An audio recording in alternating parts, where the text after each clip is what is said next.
Gadis itu tak pernah menyangka, setelah susah payah mencapai lantai 9 di dungeon yang belum pernah terjamah.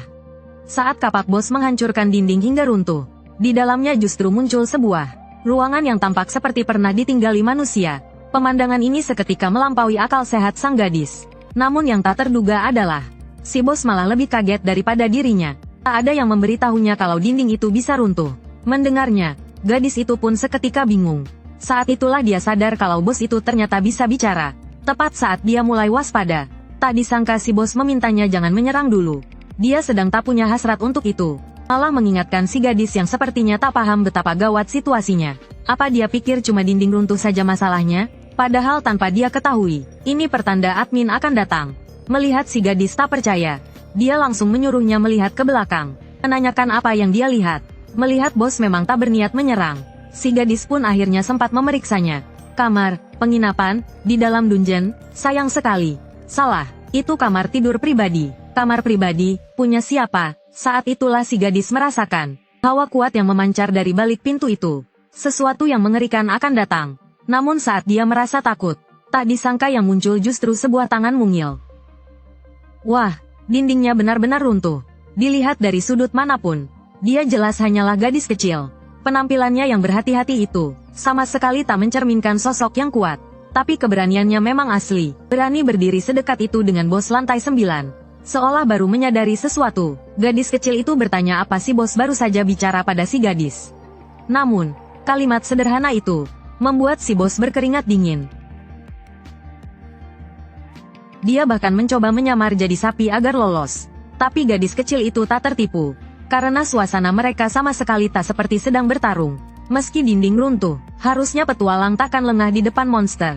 Mendengarnya, si bos tak bisa berpura-pura lagi. Aduh, soalnya anak ini cepatnya bukan main. Aku takut dia kabur ke kamar itu dan masalah jadi runyam. Tidak apa-apa, dinding itu kelalaian dari pihakku. Kau biasanya memperhatikan tidak? Tentu saja, jawabnya kau pakai jeda lama. Ya, saat itu gadis kecil itu baru ingat ada orang lain yang menunggu. Dia tahu pasti si gadis punya banyak pertanyaan. Setelah mengajak pindah tempat bicara, dia akan menjelaskan semuanya. Si gadis pun mengikutinya, walau tentu kewaspadaannya tak berkurang sedikit pun. Jangan lupa, gadis kecil itu mungkin saja monster yang menyamar. Tapi pikiran itu datang dan pergi dengan cepat. Saat tiba di pintu, segala keraguannya sirna. Saat itu gadis kecil memberitahunya bahwa ini adalah area tempat tinggal. Karena tak ada monster, jadi dia tak perlu waspada lagi. Singkatnya, ini adalah zona aman. Lalu tak lama kemudian, mereka tiba di sebuah ruangan. Tapi tak disangka, kalimat pertama si Loli membuat gadis itu bengong. Dia bertanya apa gadis itu mau bekerja di sini. Saat gadis itu tertegun, Loli menjelaskan bahwa dia adalah admin dungeon ini. Sekarang di sini sangat butuh tenaga kerja. Tapi karena syaratnya tidak boleh diremehkan monster, orang yang cocok sangat sulit dicari. Karena itu, selama ini hanya dia sendirian di sini.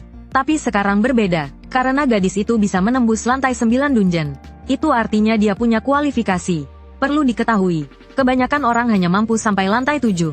Setelah paham situasinya, gadis itu bisa menerimanya. Tapi ada satu pertanyaan, apa itu admin dungeon? Apa itu berarti dia adalah bos terakhir dungeon ini? Detik berikutnya, tebakannya dibenarkan oleh si Loli. Ternyata dungeon ini punya 10 lantai. Dan dia adalah bos lantai 10. Tapi ucapan itu tidak penting. Bisakah kau bertarung melawanku? Padahal pekerjaan ini tidak butuh tes pertarungan. Namun tanpa diketahui, alasan gadis itu ngotot ingin bertarung adalah karena ayahnya. Alasan dia bisa mencapai lantai 9 di usia yang masih muda adalah berkat latihan ayahnya sejak kecil. Dia merasa dirinya yang sekarang pun akan bisa mengalahkan ayahnya waktu itu. Tapi ayah yang sekuat itu hilang di dungeon ini 3 tahun lalu. Jadi, mencari keberadaan ayahnya adalah motivasi gadis itu untuk terus menaklukkan dungeon. Karena si Loli adalah admin dungeon, kemungkinan besar dia tahu nasib ayahnya. Walaupun kalau ditanya, si Loli mungkin akan memberitahunya. Tapi gadis itu ingin menguji dirinya sendiri dulu. Sebenarnya dalam hatinya, ayahnya yang hilang 3 tahun lalu kemungkinan besar sudah mati dalam pertarungan. Awalnya Loli ingin menolak, tapi karena gadis itu bilang akan bekerja jika kalah, dia pun setuju. Lalu dia memindahkan gadis itu ke area pertarungan. Ini adalah area terakhir di lantai 10. Menurut prosedur normal, dia biasanya ditemani 2 monster iblis untuk bertarung. Tapi kebetulan hari ini mereka tidak ada. Apa kau mengalah padaku? Tidak. justru supaya mereka tidak membebaniku. Pertarungan pun dimulai. Gadis itu melempar belatinya duluan. Tapi tak disangka, menghadapi serangan secepat kilat itu, si Loli hanya menggunakan tongkat kecil untuk menangkisnya dengan akurat. Pertarungan jarak dekat saja sekuat ini. Apalagi kalau dia menggunakan sihir. Karena itu gadis itu memutuskan memakai kesempatan ini untuk menekan si Loli, tak memberinya napas sedikit pun. Loli awalnya masih sangat santai, tapi karena sedikit lengah, dia hampir terkena serangan gadis itu. Hal ini membuatnya berhenti meremehkan lawan dan memutuskan untuk serius. Tanpa diketahui, pertarungan jarak dekat sebenarnya adalah kelemahannya, dan sihir adalah keahlian utamanya. Saat gadis itu sadar, semua sudah terlambat. Firasat buruknya menjadi nyata. Kilatan cahaya, hukuman 1000 petir. Turunlah ke sini. Ah, ini. Bahkan ayah pun takkan bisa menang. Saat gadis itu tersadar, dia sudah kembali berada di zona aman. Dan kalimat pertama yang didengarnya adalah Loli menagih janji kerjanya. Walau agak kesal, dia sportif mengakui kekalahan. Tapi gadis itu punya satu pertanyaan lagi. Apa tugas spesifiknya di dungeon ini? Apa dia akan menjadi bos di salah satu lantai? Tapi Loli menjawab tentu saja bukan. Lebih tepatnya adalah mengelola dungeon. Mungkin gadis itu tidak tahu mengapa setiap lantai dungeon punya monster yang tak ada habisnya, serta berbagai peti harta dan jebakan. Dikira semua itu muncul dari udara kosong, padahal sebenarnya, semua itu butuh pengelola. Jebakan dan peti harus dipasang satu persatu, dan monster disewa dari dunia iblis. Saat gadis itu merasa kepalanya mau pecah memikirkannya, Loli tiba-tiba merasa lega, karena gadis itu setuju bekerja di sini. Dia tak perlu repot-repot menghapus ingatan gadis itu. Jelas saja keberadaan admin tidak diketahui orang. Karena cara ini, tak lama Loli menyerahkan kontrak kerja.